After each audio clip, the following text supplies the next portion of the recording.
नाज़रीन, आप देख रहे हैं हिटलिस्ट टीवी और मैं हूं लंदन से अमजद चौधरी। आपने कल के इलेक्शन का तमाशा देखा, वो ढोंग देखा आपने, और आप सोचते होंगे,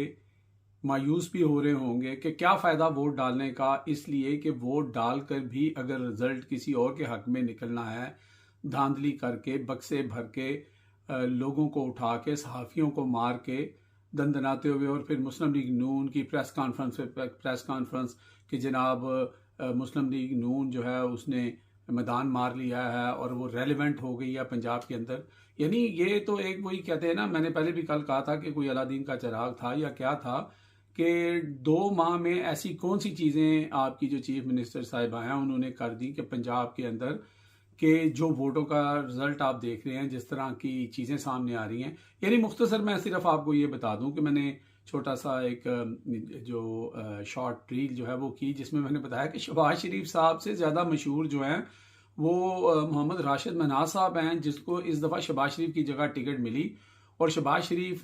से तकरीबन 7,000 वोट उन्होंने ज़्यादा ले लिए, और जो दूसरे ओपोनेंट थे उनको उतने ही मिले जो पीटीआई के थे।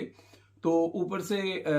इसके अलावा जो पूरे जहाँ पे भी इलेक्शन हुए हैं वहाँ पे जो परसेंटेज थी वोटर्स की,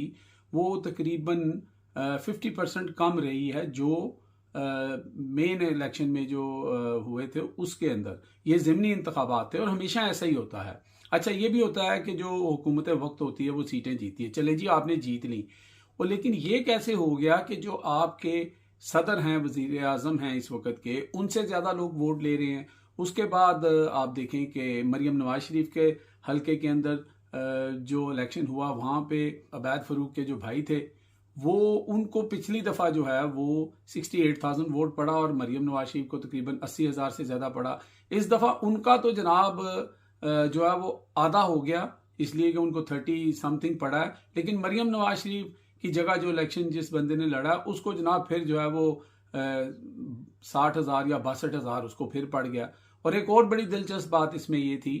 कि जितने भी ये ज़िमनी इलेक्शन हुए हैं, बाई इलेक्शन हुए हैं, इनके अंदर जो वोट ज़ाया हुए हैं वो हर जगह पे चंद सौ हैं, यानी 1,000 से कम कम है, 500 है, 400 है। लेकिन जब मेन इलेक्शन था उसके अंदर 5-5 हज़ार, 6-6 हज़ार, कई जगहों पर तो 15-16 हज़ार वोट रिजेक्ट, और वो सारा कुछ हुआ। यानी बड़ी अजीब बात है, मरियम साहिबा ने तो आके एक इनकलाब ले आई है, इतना शौर दे दिया अवाम को विद इन 2 मंथ कि पूरी अवाम जो है इतनी बाशऊर हो गई है कि वोट ज़ाया नहीं हो रहा। यानी ये भी एक मौजज़ा ही हो गया ना जी। तो ये सारे मौजज़े कौन कर रहा है, क्यों कर रहा है, कैसे कर रहा है, आपको इसका पता है। और असल वारदात है क्या, क्यों ऐसा किया जा रहा है? दंदनाती, धांधली, मार कुटाई, पकड़ दकड़, हर चीज की जा रही है, क्योंकि आपको डराना मकसद है, आपको मायूस करना मकसद है, आपको बताना है कि आपके वोट का कोई असर नहीं है, आपका वोट किसी काबिल नहीं है, आप वोट डालें या ना डालें, हम जिसे चाहेंगे वो वजीर आजम होगा, वो वजीर आला होगा, वो वजीर होगा, वो असम्बली में होगा। लेकिन ऐसा कितनी देर चलेगा? अब इसके बरक्स एक चीज़ ये है, मायूसी तो अल्लाह ताला फरमाते हैं कुरान में गुनाह है, और दूसरी तरफ ये है कि एक मायूसी जो है वो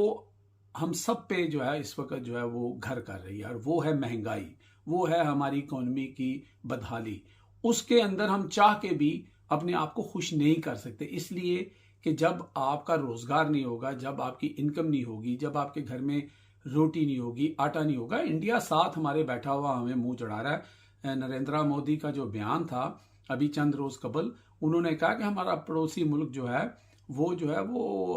आटे के लिए मर रहा है, उसके वहां पर आटा है, तो उसकी तो हम बात ही नहीं करते, उसका हमने क्या बात करनी है। तो लिहाजा ये एक जो फिक्र की बात है, ये परेशानी की बात है, मायूसी भी है और फिक्र भी है, ये तो बढ़ेगी, ये तो कम होने वाली नहीं है। इसके लिए आपको निकलना पड़ेगा, पुरअमन जद्दोजहद करनी पड़ेगी। चले इमरान खान जेल में है पिछले 8-9 माह से, अगर इमरान खान के लिए आप निकलते हैं, कुछ नहीं निकलते हैं, अपने पेट के लिए तो निकलना पड़ेगा ना, ये इनसे कंट्रोल नहीं होना। और उसके साथ साथ ये आपको मायूस करना चाहते हैं कि आप ये इलेक्शन लड़ना या इलेक्शन में वोट डालना, इन चीज़ों से आप बाज आ जाएं। आपने बाज नहीं आना, आपने अपनी हिम्मत बनाए रखनी है। जिस तरह खान की हिम्मत बनी हुई है उसी तरह आपने अपनी हिम्मत बना के रखनी है, और इंशाअल्लाह आखिरकार जीत जो है वो सच की और इंसाफ की होगी।